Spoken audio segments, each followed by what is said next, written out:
Hello, everyone.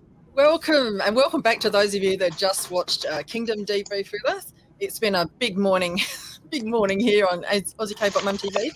Well, we are having untold technical difficulties this morning. Half the panel drop in and out. So it's the first time we've gone live. So the Kingdom Debrief team is pretty skilled at going live. We're used to it, but the Road to Hagdom team, unfortunately, you know what they're like. It's really, you know what they're like. It's just, this is what it's like. It's like every episode. So going live is going to be particularly challenged. We have people dropping in and out, but you know what? We're just going to roll with it. So here I am with the team. I don't even know half the people are missing, but we're going to start today. We've got Amanda from Canada, Hannah from New Zealand, Mike from Chicago, Toya from Virginia, and we have two special guests today. We have young Ajima, Sarah from the USA, and we have May, also from the United States. Hi, May is supposed to be here, one of our guests we've had on previously. We don't know where he is. Can someone please go look for him? Okay. But we're going to hear a bit from Sarah and May about how they got into K-pop. But first, what's got everyone excited about K-pop this week? Tell me. I've got one. One Us Black Mirror. I know Toya's been trying to. Yes. How good is that? Yes. I love.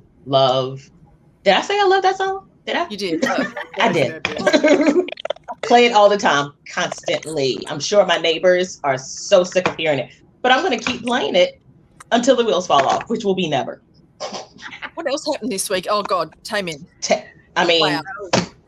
Wow. Okay, yeah. Taemin. Come on, guys. That was like, it was so unexpected and so, it was out of left field. So good. It was just, I can't even describe it. It was like one of my favorite Taemin songs of all time. It was just. He is amazing. Turning the candle all the way up. That's how I feel. Like he's like, I'm going to leave my impression, and you're going to miss here. Well, he didn't do a soppy goodbye song, did he? No. It's a FU song, you know? Yeah, he was like, he's going to keep us excited, and then he'll be back. Monster X teaser photos. How do people feel about those? Oh God, pretty good. Feel pretty good about them. Yeah, they're great. Kind of weak. Leather, black, crotches, Chankyun. Oh, conversation about those. Are they gangster outfits? Do we reckon, or what? Are they hijacking a plane to Vegas or something? Like, I don't know. That big gloves Kyungwon was wearing. It looks like he's a cleaner. He's there to clean up the mess or something. Yes, or chop up a body. Yeah. Well, I take both of those things. I don't know. I mean, I take either one. They just, oh my gosh. And all right. And what else have I've got JB. Oh God. I haven't the baby. Don't it is wonderful. Is it? Oh, I still haven't heard it yet. Wait, what? Hannah would react to it as well, I'd say, right? It's the adult music he's always wanted to make, and so I'm like his here SoundCloud for it. Then. Yes, Did you totally see that? SoundCloud, but with all the production behind it. You know what I mean? Yes. All the money behind it. It's absolutely dripping with money. You hear the money just raining on him. He deserves that kind of treatment. Yeah. He deserves it. Yeah. Mr. I'm too sexy for your music show. I saw that. I was like, of course. He was talking to Jay Park, and Jay was telling him, I just want you to do what you want to do. Do what you want to do with GOT7 if you still want to do stuff with GOT7. I want you just to be free to do it. Did he get banned from music shows? Yeah. The song is too sexy. Yeah. Oh, lyrics were inappropriate. And they are. Hunbin dropped, was it Waterfall? Yeah. I'm going to do that as well. And we had BTS Butter, which my daughter keeps telling me to listen to, and I can't because I need to react to it as well. So, but I hear these are great songs. So, there's an EXO. Look, Tammy, we'll talk about that closer to the day. EXO come back. Don't get me started. Look, as we usually do, we're going to hear from our two guests who and find out how they got into K-pop. Sarah, better known as Young Ajima, yes. You have a YouTube channel. You have several podcasts. Tell us about those, and also tell us how you first got into K-pop. Okay, well, hello everyone. I'm young Ajima. I go by your favorite Ajima, also as Sarah. And quickly, I got into K-pop through K-dramas, and I watched Boys Over Flowers, which is pretty much everybody's gateway drama if you're into those, and just kind of followed the rest of the F4, as they were called, and realized that they were actually, some of them were musicians. So I think my first group was Double S 501, but by the time I got into them, they, of course, disbanded, which was such a shame. And then I stuck to dramas, but it wasn't until I watched a drama called Iris that had TOP from Big Bang that I fell hardcore into this world of K-pop. So yeah, that's how I got started. That was many, many years ago. So I've been here ever since. Let's go with May. How did you first get into K-pop? How did you get started in? I would say probably I started a little bit later than a lot of people, probably around 2012, 2013 with Shiny, and then it went into Big Bang, and then it went into EXO, and it just kind of spiraled, like the rabbit no hole. control. It does. Once I saw As it so Taemin, I was goes. done. Everybody sees Taemin and they're done. Exactly. There's like a Shiny gateway and there's a Big Bang gateway for a lot of people. Yeah. Right? Majority of people. All right, look, let's get on to the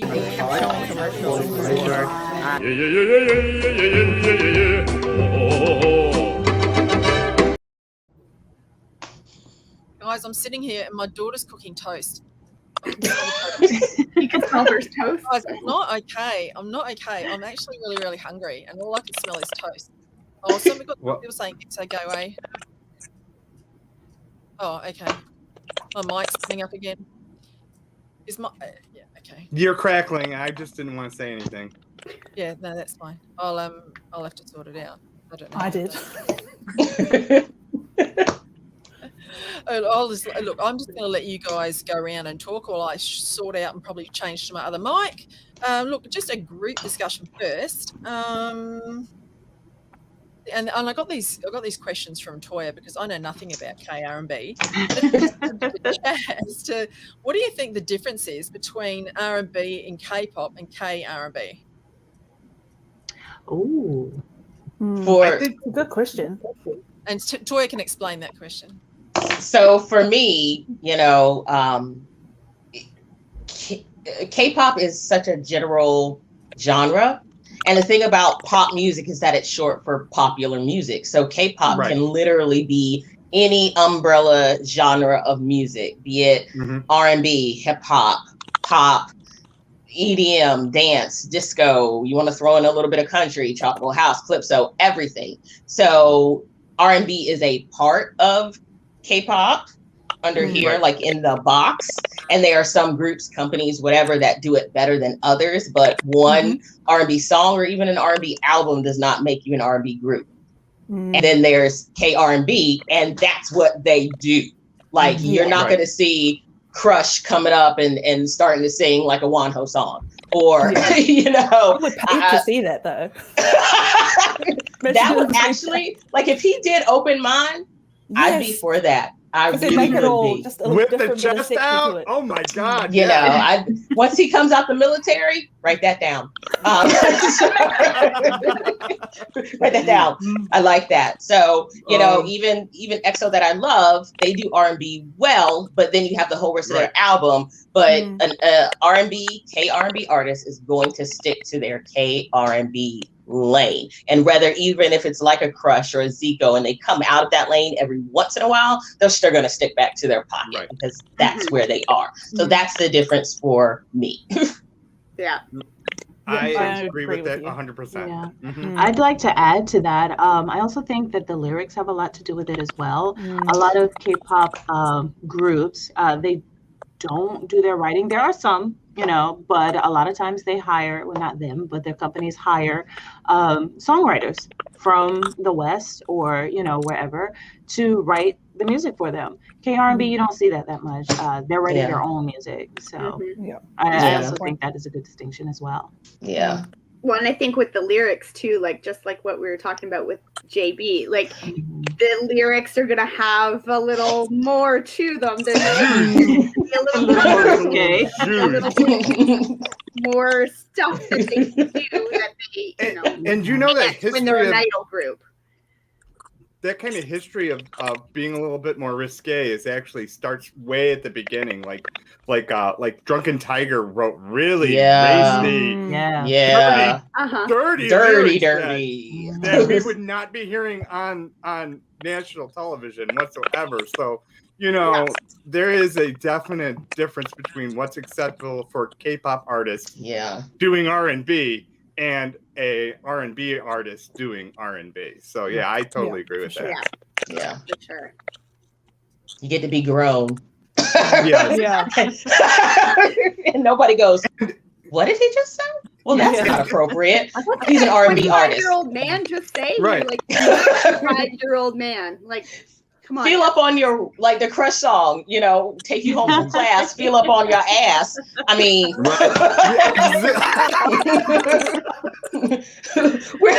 we're not going to get somebody from Pentagon saying that and being like, what did he just say? Oh my God. Oh my God. Exactly. Though we'd want to. I'll be honest. I would love to hear the K-pop side of things to be a little bit looser, a little freer, a little more adult, especially the older artists, because I think it's time. You know what I mean? I mean, we're looking at 2 p.m. coming out, and I want to hear some grungy, dirty, grown man music. You know what I mean? Right. Yeah. Because they were heading that direction anyway. I mean, my God, between 80 TOI and My House and all that, they might as well just be like, we're naked. Wonho has opened the door. I mean, come on. Walk through it, gentlemen. Walk through it. Take your shirt off all the time. All the time. I don't care. Whatever you do. I'm fine as long as I get. You want? I want booty too. I want booty and titties. Let's be honest. Let's get both. Okay. The door has been opened. Is my audio still shit? Because I don't know what's wrong. And is someone typing? Sorry, No, live stream. Is someone typing? I think it's your mic. Yeah. It's all you. That's the feedback. Far out. Okay. It's not us. I don't really know what to do. I'm not doing anything. All right. Hello, I was upside down for the longest time, or sideways. All right, I'm going to have you, Frankie. So I'm just going to start you going around. So if you can just take turns, and I'm going to step out and try and switch mics. But look, if we can all go around and just starting with Amanda, just share with us. Look, tell us what drew you to KR&B, how you got into it, if you got into that first, and then K-pop, or if you're into K-pop first and then found it, and then share with us a couple of your favorite R&B artists and recommend us a couple of tracks. Okay, well, I've always been into R&B, like that.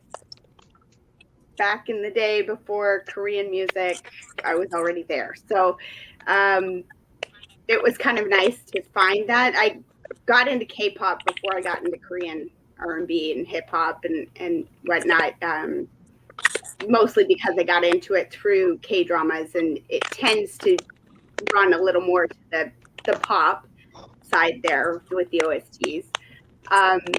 But you expand as you listen, you hear more, and you move into more other sounds and things like Spotify. You can just get in there and like, oh, I like this, so then I'm going to follow this rabbit trail down and do this. And I love many people. We had the document where we, these are the 2 people we'll talk about, and I kept going in and changing them. I was like, I'm going to talk about PH1 and Yoon Marais, and then I was like, nah, I already did episodes on the podcast. We'll do something else. So like, it was really hard. And I'll do these. Oh, I don't know who to talk about. So one of my favorites is a singer, Libada.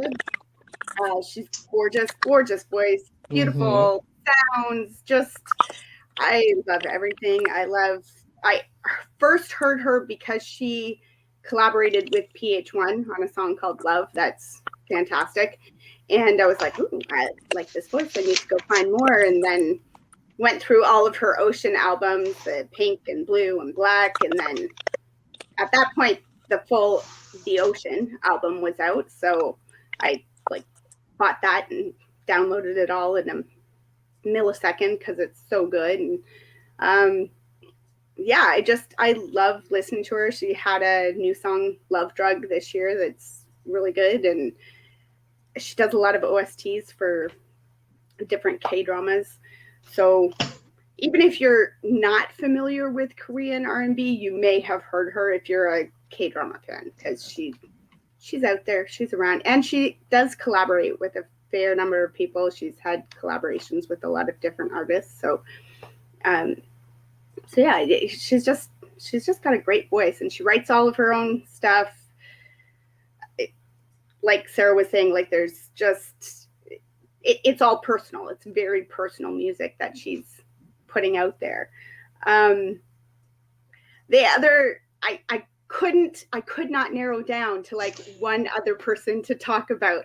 So what I thought I'd do is talk about Cozy Pop, who's listed as an artist on Spotify. It's KOZY Pop.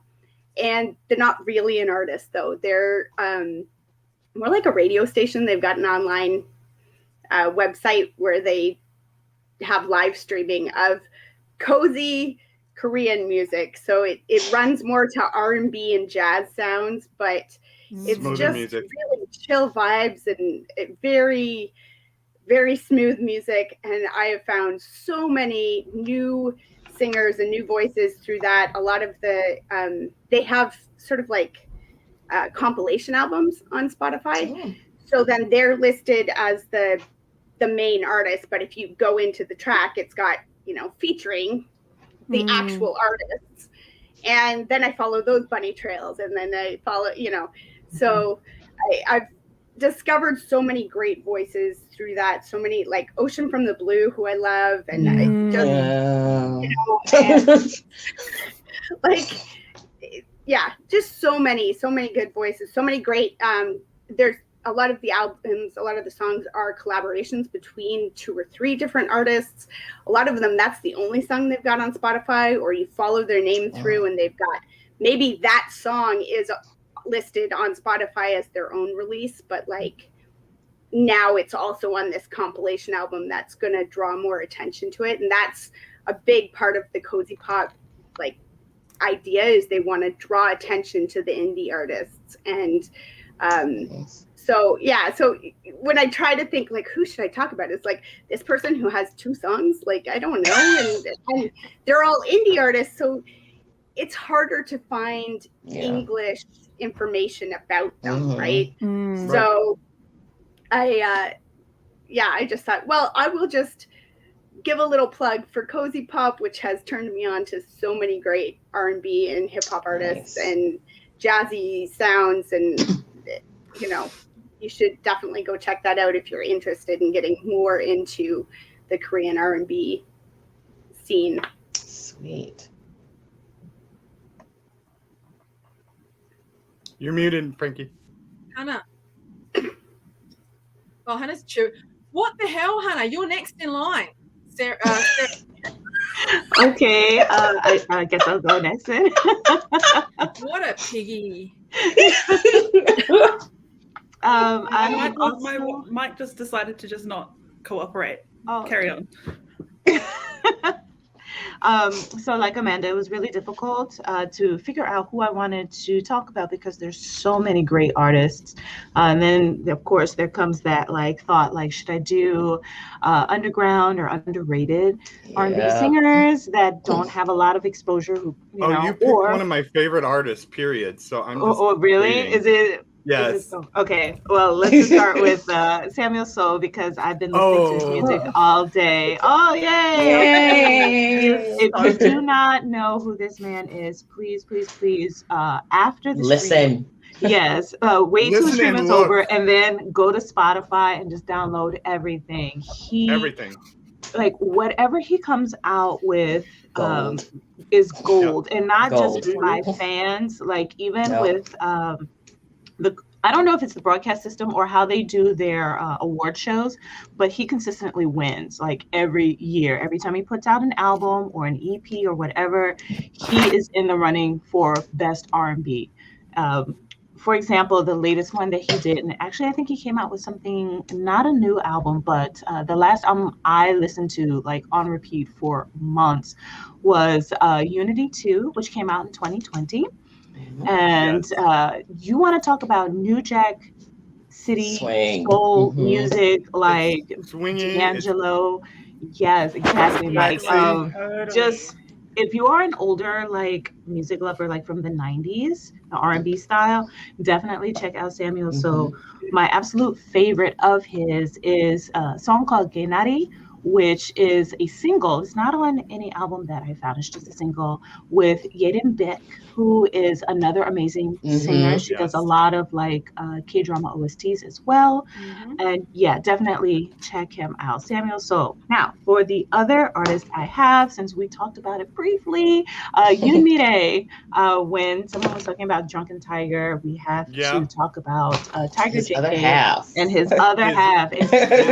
Wifey. Yes, who is like queen, K-drama OST, whatever major song that is a female, like on a K-drama OST, that's her. Yeah, like 9 times out of 10, it's her. But she is also an amazing like rapper. Yeah, has been around since 1997, since I was in high school. She has been performing, and yes, exactly. She is a force. And I'm just so excited seeing her now as a mentor for BB. And just, I'm just like, I feel like, oh, you know, like I listen to Yoonmire now. They have like this protege BB, and they're like putting their music slaying. Oh my God. Yeah. Yes. God, she's so good. Yeah. So definitely check out Yoonmire if you are not familiar with her work. Just absolute stunning vocals. Yeah. Good. Okay, I'm off my soapbox. But it's a good box to be on for her. Yes, I agree. She's worth the box. Okay, Hannah, are you ready for us? I am ready now.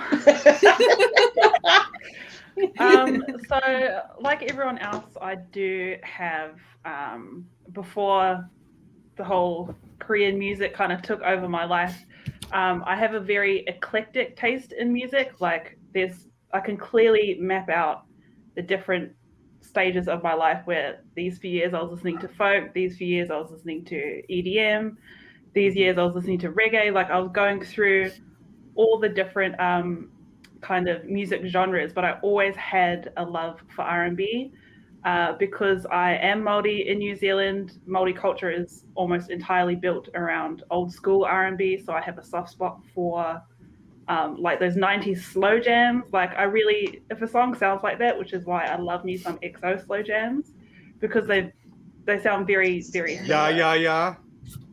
Just there's a lot. And so I've always loved R&B. I went through a stage of when I first got into K-pop after I went through my whole pop spiel, then I went into the like rap. So I went through and watched all the like I think there are only a few seasons of Show Me the Money because I didn't really know much about the underground rap within Korea. So I watched that, and then I found some great artists through there. But then I kind of went off rap because I feel like there was a lot of there was too much auto tuning, there was too much like mumble rap, and I'm not as much of a fan of that as I once was. I don't know if that's my music taste kind of like changing. I'm not too sure. But the first artist that I want to mention is DPR Live. And his name is Dabin, and he was born in Guam, and he can speak both English and Korean, and a lot of the songs do have a lot of English words in it, whether the whole thing is in English or there's like the chorus is in English, or, you know, a whole bunch of verses are. He's part of a collective called DPR, which is Dream Perfect Regime. And they're an independent label, so they do everything internally. They don't have any kind of influence from outside. There's about 5 of them that are like a part of DPR. Probably the most famous one is old Christian Yu. Aussie boy. Love of my life, Christian Yu. And they all have specific roles within DPR. And DPR Live is, I want to say the breadwinner. Like he's the one that's like out there the most. He's the one that has put out the most albums, most songs. Definitely most recognizable. Yeah, for sure. So he debuted in 2017. His first EP called Coming to You Live was released then. And that's the first time that I had kind of heard of him, because I saw a teaser that was like, that was when he was still called Live. Like DPR Live came, just like the title DPR Live came like a little bit after that.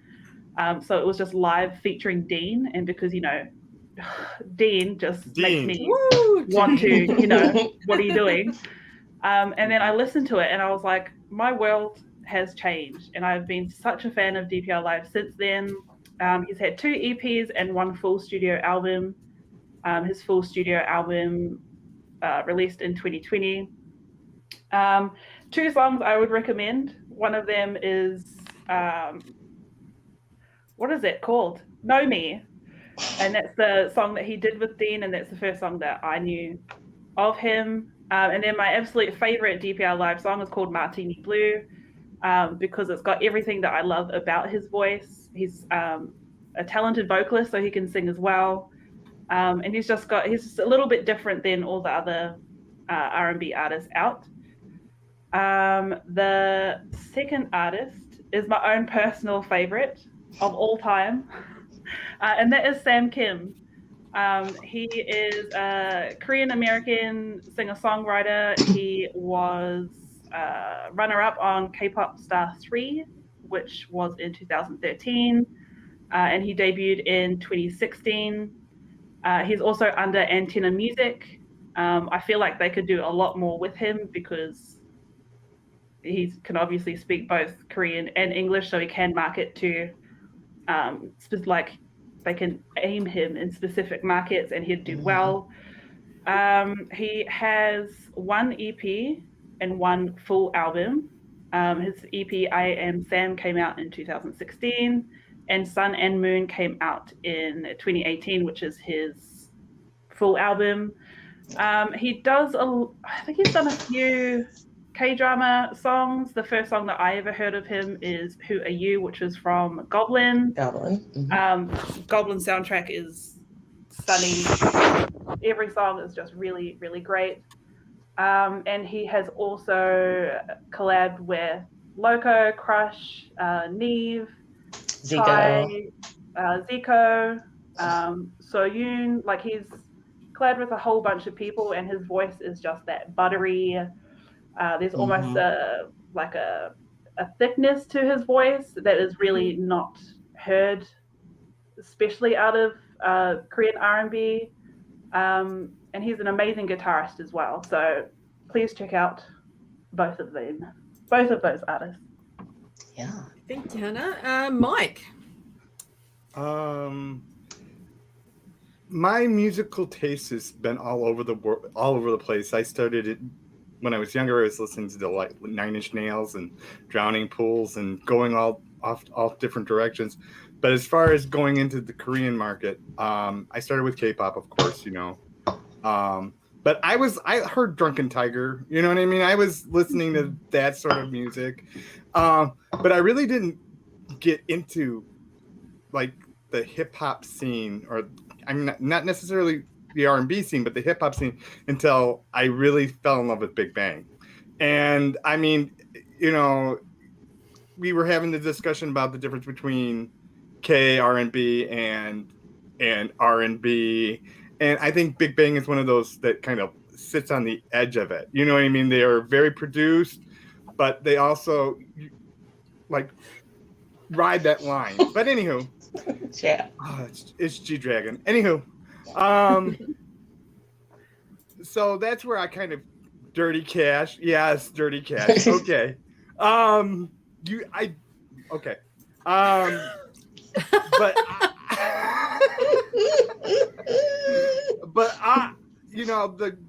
The people I'm going to talk about Dean because, I picked him right off the bat. Yes, you did. I was like, in an aggressive way. Like, well, because, I know you have all to caps. be all over it. You're going to be like, Dean. Okay, let's you could be have honest. just said it once and I would have been like, okay, you can have Dean. But because you kept going on about it, I was like, now I want to do Dean.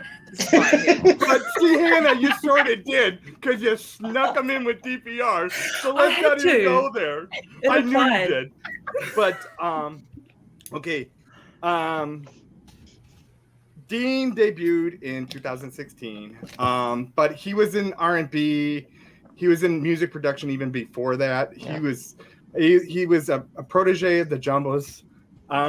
He was working with Keith Ape, which is a controversial artist. I know we're not going to get into that part of it, but I mean, he worked with them, and anything he touched turns to gold. To be personally, and that's when you look at like anything that he's been produced. He's worked with on the K-pop side with EXO. He's in it, but he's in a group with other Crush, Zico, Millie. Stay tuned. Fancy child, and they are fancy. They sure are. They really are.